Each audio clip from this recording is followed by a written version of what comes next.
Now, a Honda Fit has always been, I think, kind of admirably low tech. These guys don't even try to bring this car into the 21st century. It's stuck firmly in the tail end of the 20th in terms of its tech. Our car is loaded, and here's what we've got.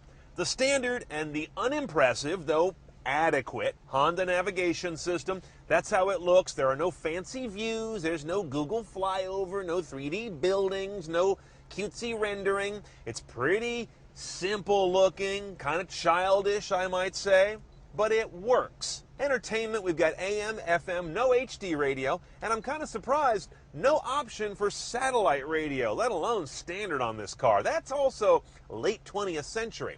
Under the CD aux button, you're going to find your optical slot addressable right there. You can see a ribbon of your track information on top of the map, which is a nice touch, or if you hit the audio button, you go to the full representation.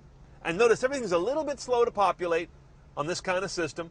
Bluetooth, you do get meta tags in the Bluetooth that you can see. That's actually rather advanced. I'll give them points for that. A lot of more expensive cars don't do that. Aux jack is down here. USB lives up on top of the upper glove box, of which you've got two in a Fit. One by your knees and one in front of you. Basic sound system in this car, and that's as far as you can take it without going down to the car stereo store. A standard Fit has 4 speakers and 160 watts. The Fit Sport, the fancy car, with or without nav, has the same amplification, but 6 speakers. They add, I think, those 2 tweeters up on the dash. Now, other things that make a Fit Sport a sport, that's the car we've got, are these paddles that go with the automatic. You don't have to have an automatic on a Sport, but if you do, you're going to get the paddles thrown in. That's fine by me. Now, speaking of the transmission in general, you can get this car with a 5-speed manual or 5-speed automatic across the line. But note this. If you want to get the navigation system, you're going to have an automatic. These two are always married in a Fit. There are no manual navigation cars. You drop it and drive, put it back here into Sport, that's nice, but notice, R does not get you a rear view camera. There ain't one. This used to annoy me on the Fit, these horrible kind of unground welds, and down here this kind of icky joint, but now I just find it charming. What other car has this much cheek to offer Soviet-era build work?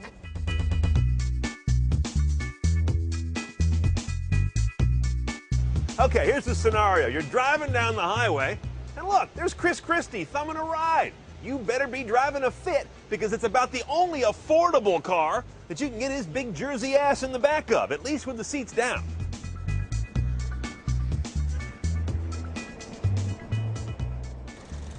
Every time I get in here, I think I'm meeting the first cousin of a Honda generator. That's not funny. Anyway, this is the one choice only, 1.5-liter side saddle 4 driving the front wheels. Nothing high tech or highfalutin going on here. The numbers bear that out. 117 horse, 106 foot-pounds of torque. Now, 0 to 60 on an automatic car is 9.5 seconds, getting you 2835 mpg. That's the better mpg, but it's the lower speed. The manual gearbox car is going to get you lower mpg, 2733, but shave a second off the 0 to 60 down to 8.5, and of course, that will apply to corresponding better response throughout the power range. Choice is yours.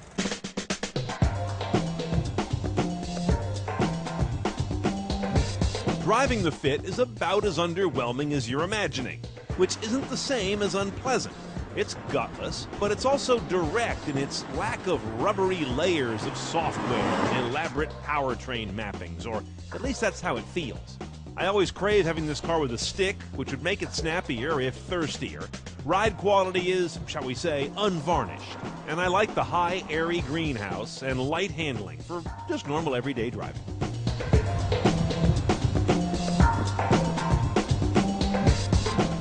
Okay, buying a Fit is not so much about going CNET style, as you can see, but about avoiding going stupid style. Let me explain what I mean. The car bases at about $16,000.